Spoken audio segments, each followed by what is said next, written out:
कल दिनांक 22/4/2026 को थाना सीपरी बाजार को एक सूचना मिली कि सरयू विहार कॉलोनी थाना सीपरी बाजार क्षेत्र में एक रेजिडेंशियल बिल्डिंग में टॉप फ्लोर पे एक साइबर सेल या एक साइबर सेंटर चल रहा था, जिसपे पुलिस ने संयुक्त टीम ने साइबर थाने की और सीपरी बाजार थाने की संयुक्त टीम ने वहां पे छापेमारी की।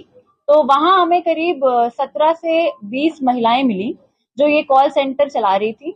ये कॉल सेंटर शगुन मैट्रिमोनी के नाम से चल रहा था। इसमें जब हमने पूरा छानबीन की तो ये तथ्य सामने आए कि ये जो महिलाएं हैं ये 18 से 20 वर्ष की थी और इनके पास एक पूरी लिस्ट थी, एक पूरा डेटाबेस था जिसमें पुरुष जिनकी उम्र 50 वर्ष से ज्यादा है उनको ये महिलाएं कॉल करती थी और इनको शादी का झांसा देती थी। ये इनको फोटोज देती थी महिलाओं की और बायोडेटा देती थी और इनसे रजिस्ट्रेशन फीस लेती थी। तो जब ये पुरुष इस झांसे में आ जाते थे कि इनकी शादी होगी, उसके बाद ये इनसे अभद्रता करती थी वीडियो कॉल और फोन कॉल के थ्रू, और ये चीटिंग करके वही महिला बन के बात करती थी। तो इस तरह से इन्होंने करीब 610 पुरुषों से 1000 से लेके 25,000, 30,000, 1 लाख तक की धनराशि इन्होंने इस तरह से प्राप्त की है। इसमें सबसे खास बात यह है कि इसमें करीब 17 जो महिलाएं हैं 18 से 20 वर्ष की, ये सारी बहुत ही इकोनॉमिकली बैकवर्ड सेक्शन से आती हैं और ये एक तरह से साइबर स्लेवरी की पीड़ित हैं। ये जितने भी हमने इनको 16 महिलाओं को रेस्क्यू कराया है और इनकी काउंसलिंग करा के इनके पेरेंट्स को हमने सपोर्ट किया है। ये महिलाएं जो इकोनॉमिकली बैकवर्ड सेक्शन से आती थी, ये मजबूर थी इस काम को करने के लिए। इसके जो मुख्य आरोपी हैं इसमें हिना कौसर, जिसको आज हमने अरेस्ट किया है और न्यायालय के सामने पेश किया है, ये इस पूरे कॉल सेंटर की प्रबंधक थी। ये यहाँ पे सबसे पुरानी एक तरह से वर्कर है और यही सारे रजिस्टर का लेखा जोखा करती थी। इसी के नाम पे रेंट एग्रीमेंट भी था जहाँ पे ये कॉल सेंटर चल रहा था।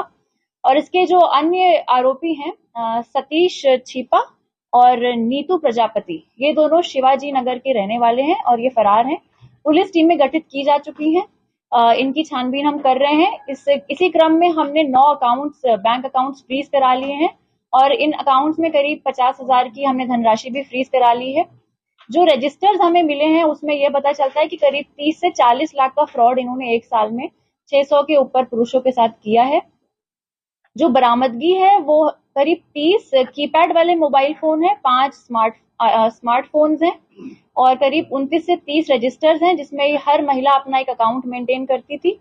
और इसमें हमें 7 कंप्यूटर सिस्टम्स भी मिले हैं और एक एसर का टैबलेट मिला है। जो 17 महिलाओं का आपने रेस्क्यू किया है वो क्या मजबूर थी, क्या ब्लैकमेलिंग का शिकार हो रही थी क्या?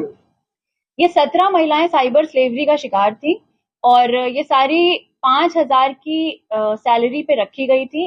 एक महीने में 5,000 कैश इन्हें दिया जाता था और ये महिलाएं मजबूर थी इस काम को करने के लिए। बहुत ही इकोनॉमिकली बैकवर्ड फैमिलीज से आती हैं और इनके पेरेंट्स को भी ये बातें नहीं पता थी, तो इस तरह से इनको मजबूर किया गया था।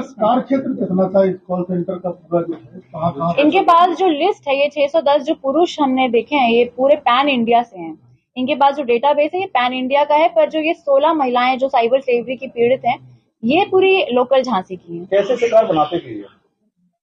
इनके पास एक पूरा डेटाबेस है जो सॉफ्टवेयर है जिसमें 50 या 40 वर्ष के उम्र के पुरुष जिनको दूसरी शादी करनी है या जो इस तरह की एक्टिविटीज में संलिप्त हैं, उनका इन्होंने पूरा एक डेटाबेस बनाया हुआ था और उन्हीं को ये महिलाएं कॉल करती थी।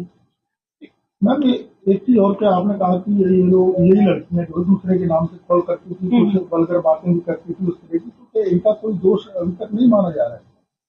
देखिए, ये महिलाएं इकोनॉमिकली बैकवर्ड कंडीशंस में हैं और इनको ट्रैप किया गया है। ट्रैप करके इनको ट्रेन किया गया है कि आपको इस तरह से बातें करनी है। साइबर स्लेवरी यही तो है। क्या मजबूरी थी इनकी? मतलब क्या कोई डॉक्यूमेंट इनका रख लिया था? इनके सारे डॉक्यूमेंट्स रख लिए जाते थे और इनके जो वीडियोस हैं वो इनको काउंटर इन्हीं को बोला जाता था कि हम आपके ये वीडियोस वायरल कर देंगे या आपके घर पे बता देंगे कि आप इस तरह का काम कर रहे हैं। जो ये फोटोज भेजते थे जिन पुरुषों को शादी का झांसा देते थे, वो फोटोज कौन से होते थे? ये फोटो जो महिलाओं की ये देते थे ये AI जनरेटेड फोटोज थी और ये जो इंटरनेट में कहीं से भी किसी महिला की फोटो मिल जाती थी उसको भेजते थे।